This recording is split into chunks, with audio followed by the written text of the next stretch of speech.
Hello everybody, I'm Rusty. I want to welcome you to Island Breeze Tropicals.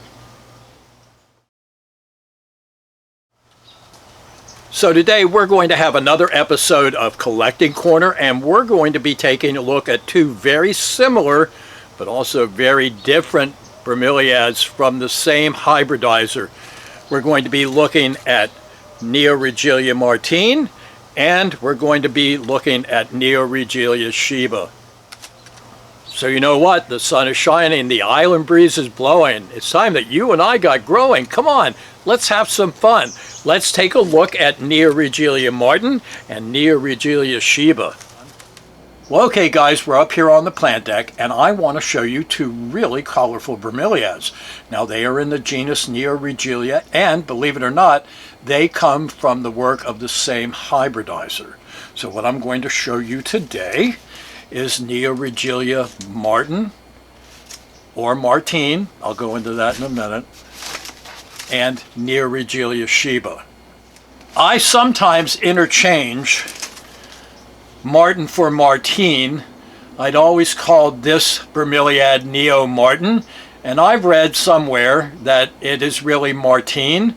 So you're going to hear me use both terms in this video. I'm just so used to one, and I want to do it the right way, and I'm not really sure my brain is connecting on that. But you know what? The plant doesn't know or care. Now take a look. Take a look at these guys, and they look almost identical. Now I'm going to show you what they look like before they come into anthesis. This is where they're getting ready to come into flower. And we've gone into that in a couple of other videos about how when your bromeliad matures, then it's going to come into its most vivid color. Now both of these bromeliads come from famed hybridizer Chester Skotak. So admittedly, when they have this color, they look very, very similar. But let me show you what they look like before they get their color. Now this again is Sheba, and you can see that beautiful color. I love it, but this is what Sheba looks like before it gets that color. And if you can see, we'll do a close-up in just a bit, that Sheba has a white marginated leaf. So this gives you a really good idea as the beautiful color as these plants start to get an inflow on them. If you can take a look, this is Sheba, and take a look at the white margination on the leaves.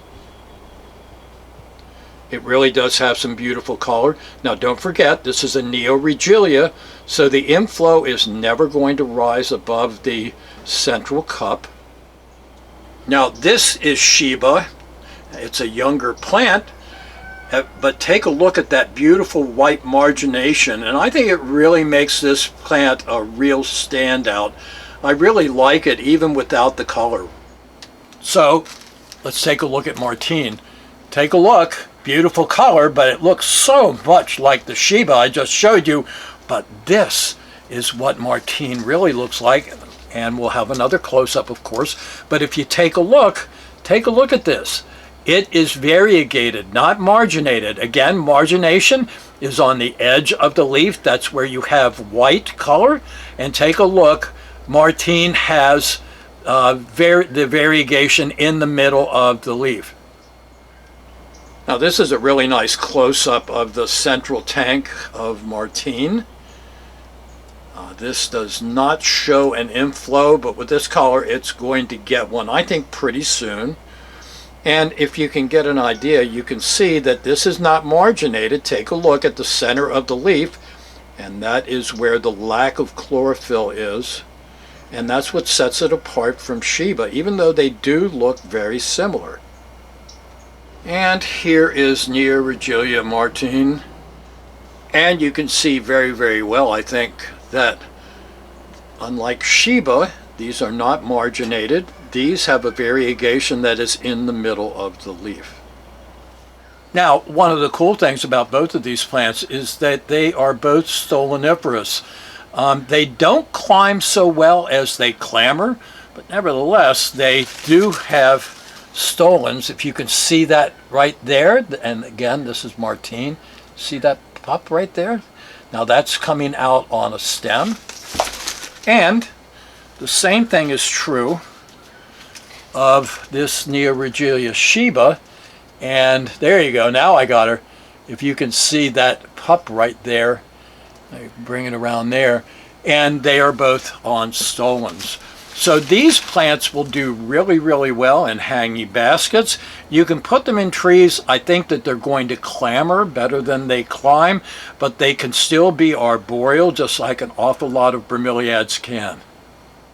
And the pup is kind of hidden in here, but you can see that the pup, I'm going to have a little bit of a jerky camera here. I'm going to point to it. Take a look. There's a stolon right here. Now Sheba will go good in a tree. Let me lift this leaf up. Maybe you can see it a little bit better. And it will also grow very happily in the ground or in a hanging basket. But you can see this pup coming out of here. I don't want to cut that leaf, so you're going to have to kind of use your imagination. But just like Sheba, you can see that the Martin has a pup coming out, and it's also on a stolon. So one thing I really like about both of these plants is that they don't have to have that bright red color in order to be a very interesting plant. I think that Martin can stand alone without any of that color. And take a look at Sheba. That white margination really makes that leaf stand out. So I think there are a lot of things that I like about these plants. What about you? We have a beautiful pattern, not only on a Martin, but also on Sheba. And they are stoloniferous. Take a look at that. And look at that color when they are getting ready to go into antithesis.